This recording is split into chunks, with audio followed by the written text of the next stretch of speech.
ओम शांति। हम सभी संगठन में रहते हैं, चाहे किसी का 2 का संगठन हो, 3 का, परिवार में 5-7 का और कोई बड़ा संगठन किसी ऑर्गेनाइजेशन का।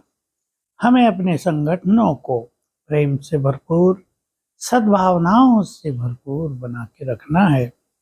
संगठन में यदि एक दूसरे के प्रति अच्छी भावनाएं नहीं रहती तो संगठन छिन्न भिन्न होता रहता है। मैं उदाहरण दूं, एक निमित्त व्यक्ति है, बड़ा है, उसमें अहम या क्रोध बहुत है, सब पे वो इसी तरह व्यवहार करता है, वो किसी को सम्मान नहीं देता, वो किसी की बात नहीं सुनता, वो चाहता है मैं ही स्टेज पे रहूं, वो चाहता है केवल मेरा ही नाम हो, बाकी कोई आगे ना आए, आने भी नहीं देता वो व्यक्ति। कई जगह ऐसे लोग हैं, किसी को आने ही नहीं देते। तो क्या है, अनेकों के मन में एक संकल्प रहने लगता है, ये व्यक्ति कभी बदलेगा नहीं। इसके कारण ही सेवाओं में डिस्टरबेंस है। यद्यपि ये बात सत्य है, लोग उसे 20 साल से देखते आ रहे, वो बदलता नहीं है। लेकिन हमें ये भी याद रखना चाहिए, यदि हम ऐसे संकल्प करते हैं तो उस व्यक्ति को यदि बदलने की इच्छा भी हो, रियलाइज करने का संकल्प हो, वो नहीं होगा। इसलिए हमें अपने भाव और भावनाएं श्रेष्ठ बना देनी चाहिए। भाव आत्मिक भाव और भावनाएं शुभ भावनाएं, सबका कल्याण हो, सभी बदलेंगे। सभी में बहुत विशेषताएं हैं।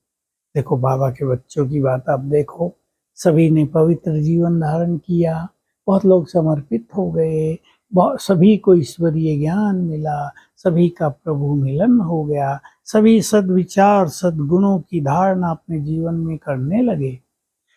चाहे कितना भी कम लेवल पे करते हो, लेकिन ये सब महान तो है ना। दुनिया में आप देखो क्या गंदगी है, कितनी कामुकता है, कितना दुर्व्यवहार है एक दूसरे के लिए, अग्नि जल रही है। हमारे ब्राह्मण कुलभूषण पवित्रता धारण कर चुके, अपने विचारों को श्रेष्ठ बना चुके, हमें किसी को दुख नहीं देना, धोखा नहीं देना, ये भावनाएं रोज जागृत करते हैं। तो हम सभी उनकी महानताओं को देखें। सबका प्रभु मिलन हो गया, सोचो तो सही, किसी का हुआ दुनिया में?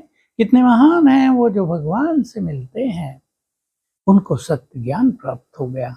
जिस सत्य ज्ञान को लोग शास्त्रों में ढूंढ रहे थे, वो ज्ञान स्वयं भगवान ने आकर दिया, और उसको लेने वाले सचमुच बुद्धिमान हो गए ना।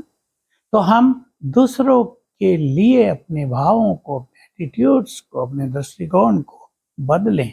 ये सब महान है। अगर हम इस नज़र से दूसरों को देखेंगे तो आप पाएंगे एक चीज, कि हमारी श्रेष्ठ भावनाएं हमें ही बहुत सुख देंगी, हमारी एकाग्रता बढ़ेगी, हमारी खुशी बढ़ेगी, हमारा योग अच्छा होगा। लेकिन यदि हमने यही संकल्प रखा, ये ऐसा, ये ऐसा, ये ऐसा, तो दूसरों को डिस्टरबेंस हो या न हो, हमें बहुत डिस्टरबेंस होगा। तो आइए हम संगठन में भाव और भावनाओं के आधार से प्यार की, खुशी की, अपनेपन की, सबको आगे बढ़ाने की भावनाओं को जागृत करें। ऐसा एक माहौल बनाएं जिसमें सब महसूस करें, ये हमारा है, ये हमारा कार्य है, ये हमारे हैं, हमारा ये सुंदर परिवार है। एक का अहम दूसरों को दूर न करे, ये बहुत इंपॉर्टेंट चीज है। अगर अहम किसी पर घातक वार करता है तो ये यज्ञ के लिए बहुत बड़ा नुकसानदायी होता है। हम सभी इस नुकसान से बचेंगे।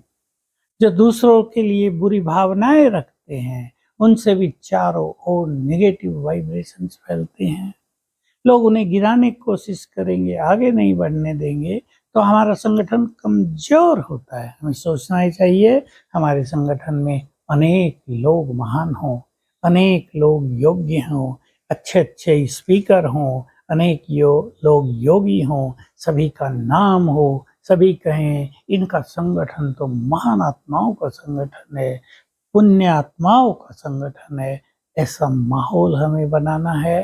तो भाव और भावनाओं को बदलते हुए हमें अपने अपने संगठनों में, जिसको बाबा कहते हैं किला मजबूत करो, किला मजबूत कर देना है।